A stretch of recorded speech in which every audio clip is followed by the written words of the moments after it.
revenue shared through the poverty parameter is more than that which is available for the equalization fund. The amounts of funds that have been allocated to the counties at the coast, 48 billion over the period of devolution, 48 billion for Kilifi, going down to 14 billion for Lamu. And the amount of this amount, the proportion that has been allocated on the basis of the poverty parameter. We cannot address inequalities without dealing the question, with the question of public participation. So counties have a responsibility to guide us on this particular conversation. Where exactly do we meet with the public on this? What's the role of counties in helping us address intra-ward inequalities in the county? Because CRA will do its part. We'll have the marginalization policy, through the equalization fund, for example, and national government will do its part. What's the role of counties in helping us with the resources we are getting, both conditional grants and equitable share? What's the role of the counties in helping us as a country address those intra-county inequalities? Poverty is spread all over Kwale County, but what the county has actually done is to embrace public participation in coming up of projects. The issues that actually contribute to poverty, that are thought to be contributing to poverty, like education. We have a specific program for education as a county, the bursary and scholarship program. That one is spread all over the counties. The allocation currently stands at around 400 million, because we felt that one of the issues that is making Kwale people not probably compete equally to the people of this country was their level of education. Taita Taveta has got like 2 ecological zones, the hilly areas which are very productive in terms of crops, and the lower areas which are semi-arid and therefore they are dry. Water is one of the biggest problems in Taita Taveta, especially the lower areas. One, as county government, we have been giving quite a big share of our budgets to water infrastructure so that it can be improved. The other area is issue of education. We also give scholarships and also bursaries. The other area which I think we have done a lot is health. We are raising Moi Referral Hospital in Voi to be a better hospital. We just installed the other day a CT scan. We've got renal machines for dialysis. And we are treating people of 65 years of age and above for free. Lamu is very rich. Rich in heritage and rich in potential. And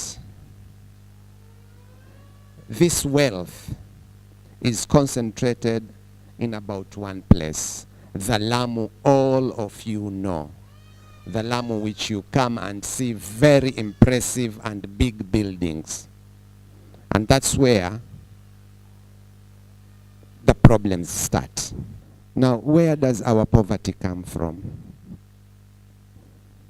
For the islands, there is a very big problem of access. These islands are not near to each other.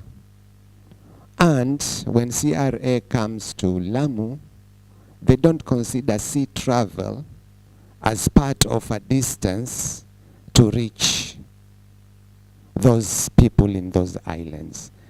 So, the archipelagos were suffering from access. The mainland, today because there is some advancement in the media, people know that there is some insecurity in Lamu. But some parts of the mainland of Lamu have suffered insecurity since independence.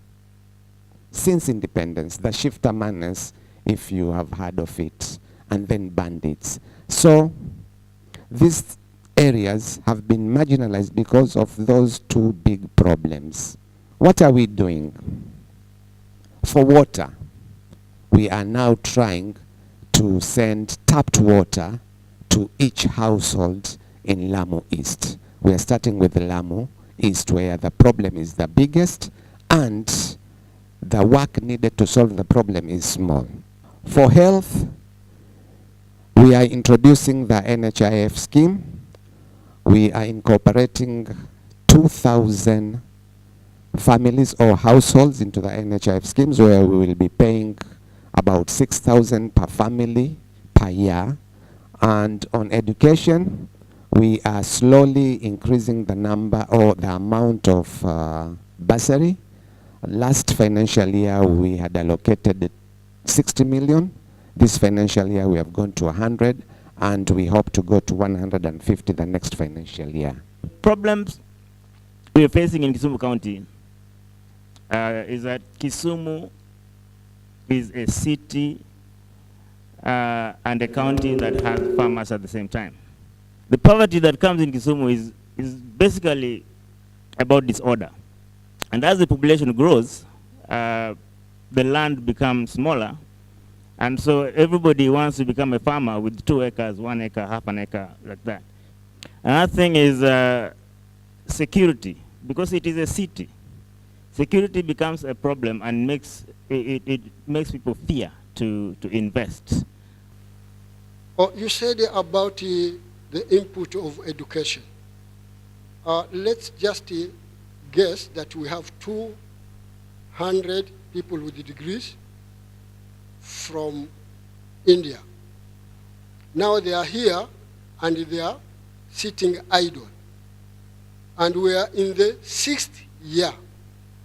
There is no factory of which you could think like a mango processing factory and whatever, so that you could absorb these people to those industries. During the CRA presentation, I'm happy that they have introduced education as one of the unit of analysis as far as marginalization is concerned. So in the counties, there's usually the bursary fund. So I would like to know what is the criteria that is used to identify the poor and the needy? Education. Yes, we are educating our citizens, our students, because we found out that our levels of education were very low and we could not compete with all other Kenyans. But these students are taken to the universities and we're sponsoring. We are actually sponsoring for the larger market in Kwale. What we've basically been doing, even for those who went to India, when they came back, we knew that they got the class part of it, but they needed industrial attachment. And we've encouraged them, all those who wanted to be attached to the counties, we've been giving them priority so that they can be attached and get the practical skills. That will be very helpful for them to look for opportunities in the market. What we have done in the case of Taita Taveta is every ward has got a bursary committee, and those committees involves the locals, the local administration, Nyumba Kumi, elders, who really, and also the administration, the assistant chief, to ensure that there is fair selection. Now, I want to specifically again touch on the issue of base titanium because it is a thorn in the flesh right now as we are talking here.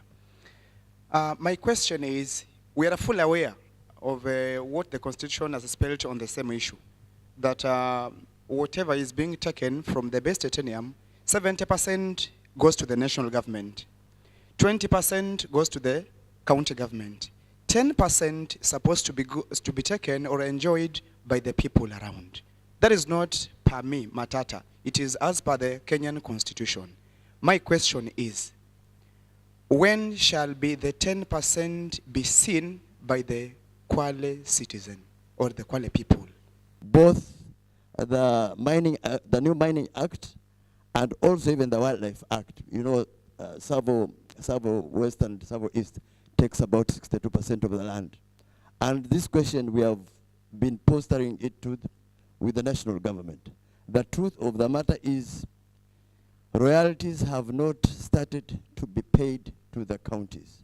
And what we are doing right now, we are preparing a petition to ensure that it has gone to the Senate and the National Assembly and also to the head of state. We've seen counties doing public participation as a formality, as a rubber stamp, so that they are seen to have done public participation.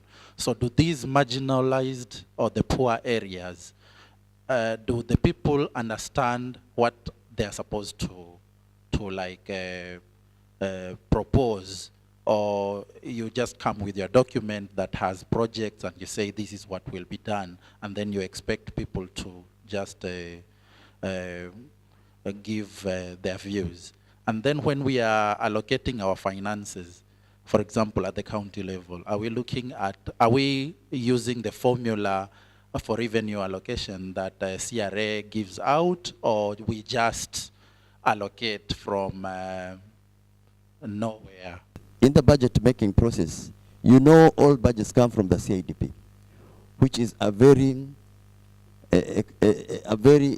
important document because there's a lot of public participation before coming up with the CIDP document.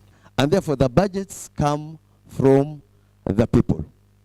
30% of affirmative action, I want to say in Taita Taveta, we are more than 35, almost 40%. And actually the PPRA applauded us for that. They came, they did an audit, and they found that we are above the threshold of 30% affirmative action.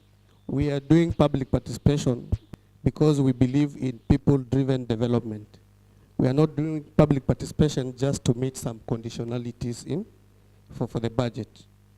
What has been a challenge in most of the counties and probably even the central government has been the 20% local, local content, or where you also need to consider the locals so that money can circulate within the locals.